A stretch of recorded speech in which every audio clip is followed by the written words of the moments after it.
up, jazz guitar friends? Larry Tambanini here with Jazz Guitar Under 5 Minutes. You just caught me playing through Alone Together, one of my favorite songs. Probably like my go-to warm-up song, a song that I play on a lot of gigs. But I'm not here today to talk about that song. I'm here today to talk about form. You know, form is one of the most important things any jazz guitar player can get in their bag, right? But it's really sort of intangible, right? You know, you can't write a book on form.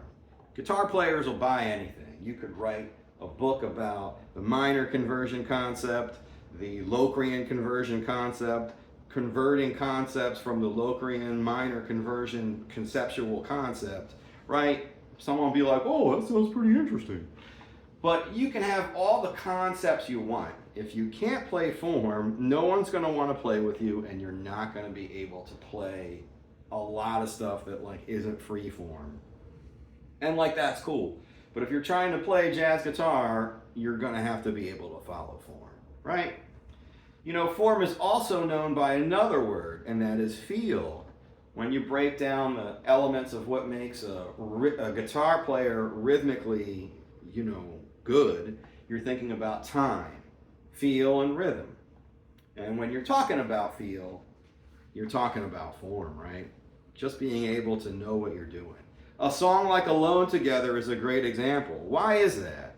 You know, there's nothing harmonically difficult about this song, but what is the big challenge? It is that 14 bar A, right?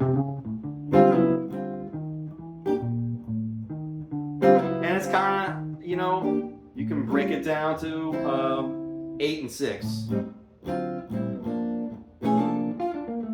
And then we have this next part, right? Which kind of goes to a couple different tonalities. And it resolves major. Anyway, wow, 14 bars, that's kind of weird, right?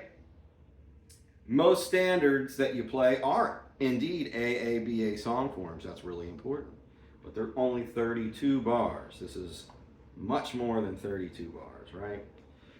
We have those two 14 bar A's, and then we have two 8 bars, you know, the 8 bar B and the last 8 bar A, right? So these are really, really important things when you're negotiating any kind of tune, right? Where am I going, right? Where are the boundaries? If you're a person that doesn't consider, you know, playing form, you must be like surprised all the time, right? It's almost like you're driving without a GPS. You don't really know where you're going. You're kind of like looking for landmarks, maybe hoping someone's going to tell you where to go. When you mastered form, it's like you've made this trip a lot of times. You don't need the GPS. You can kind of play through it. Even if something happens, like there's a hazard, right? Maybe the bass player's amp shorts out.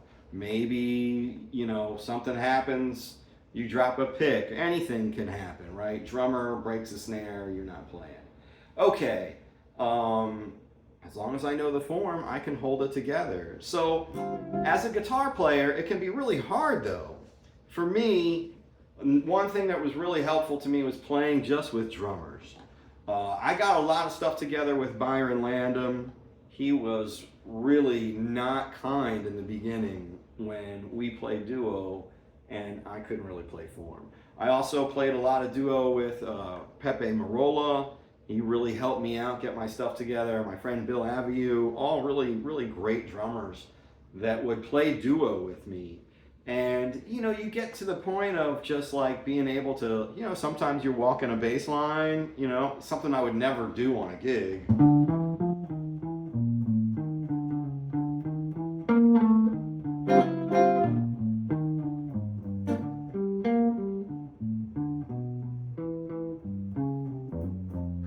Right? You get like that form.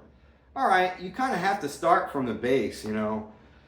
If you're getting lost playing melodies and you're getting lost in solos, you need to take it from the roots and play simple ideas, right?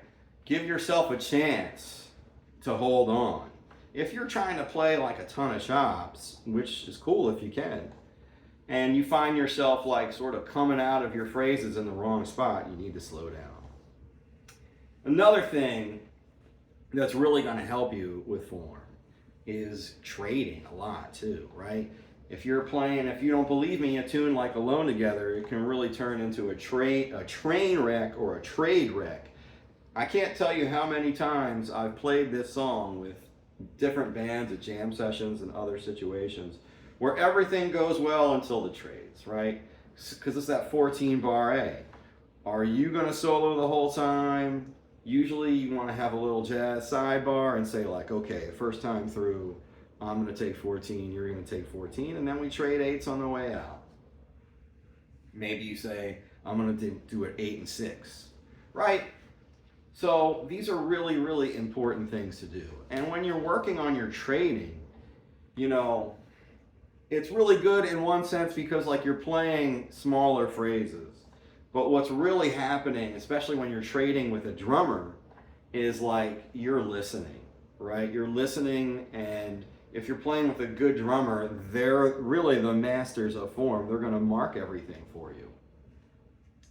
So you listen along and you know those cues are going to come, especially if you're going to play with a good drummer. They're going to, you know, you might get lost for a second, but they're never going to leave you out to dry. Nobody really wants to mess you up when you're playing, to be honest. If you're in a band with somebody that's like trying to mess with you, you need to just get somebody else in that band, right? Help your bandmates out. If you can see someone's lost, you got to throw them like a life preserver right on one. But these are the things that are really, really going to help your time. And in a lot of cases, you know, for me was like the missing element of what I was doing. I could play the guitar, I knew some tunes, I had some licks, but I had no form concept. I think so many people maybe thought I had it together already. Nobody really said much to me. But I really didn't get exposed until I was really playing with drummers and playing in a trio situation too, especially trio with bass. You know, if you're playing the organ trio, sometimes like those chords can like really help you cheat a little bit. You know, when you're playing with acoustic bass, it's a non-chordal instrument and you have to play both lines. So these are the things that are really going to help you put together those, you know, missing gaps playing form. Well, all right, guitar players, I know this wasn't the sexiest topic, but it sure is important. So if you made it this far, please hit that like, share, and subscribe button. I really appreciate it. Stay cool out there. It's super hot. Bebop.